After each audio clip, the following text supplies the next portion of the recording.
السلام علیکم ورحمۃ اللہ وبرکاتہ ناظرین، امید ہے کہ آپ سب خیر و عافیت سے ہوں گے۔ میں ہوں محمد حسن اور آپ دیکھ رہے ہیں مدرسہ ڈاٹ پی کا انتہائی مفید پروگرام مدرسہ انٹرویوز۔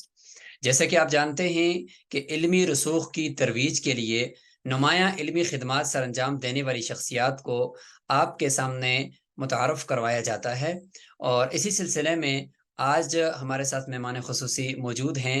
ایبٹ آباد سے معروف مذہبی اسکالر، سینئر تجزیہ نگار، مرکزی چیئرمین تحفظ حقوق علماء و عوام یوتھ ونگ پاکستان، حضرت مولانا شہزاد ملک صاحب۔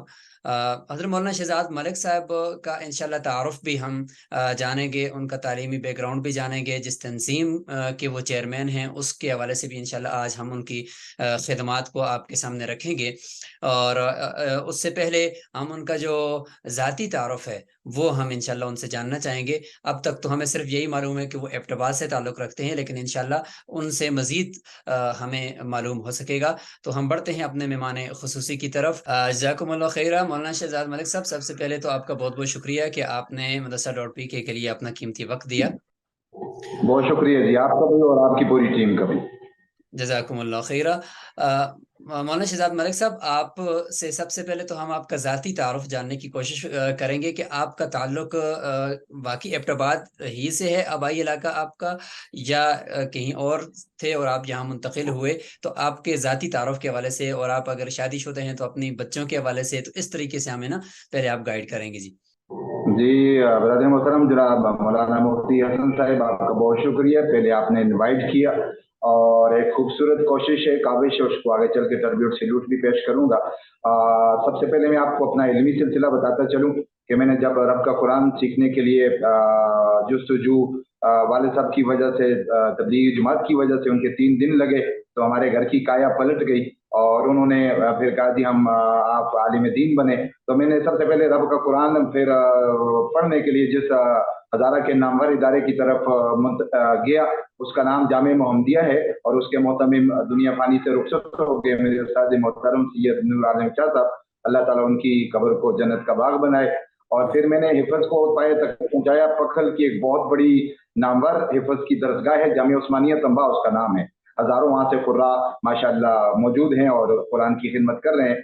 پھر جب تجویز کا سلسلہ شروع ہوا تو میں نے ہزارہ کے نامور ادارے مہد القرآن مانسہرہ ڈب نمبر 1 استاد القراء قاری فضل ربی صاحب کے مدرسے سے تجویز کا علم حاصل کیا، اور پھر اس کے بعد درس نظامی کے لیے لاہور جانا پڑا، اور ابتدائی جو درجات ہیں وہ بھی پکھل کے نامور ادارے، بڑے ادارے، جامعہ عمر بن الخطاب جس نے اپنا نام بنایا، اولا ثانیہ اور ثالثہ میں نے وہاں پڑھا، اور اس کے بعد رابعہ میں نے اسلامیہ مدنی ایبٹ آباد میں پڑھا، مولانا شمس الرحمان صاحب میرے استاد ہیں، خطیب ہیں سپلائی کے، اور پھر میں نے درس نظامی لاہور جامعہ رحمانیہ سے کیا۔ یہ میرا علمی تعارف ہے اور میں ہزارے سے تعارف رکھتا ہوں۔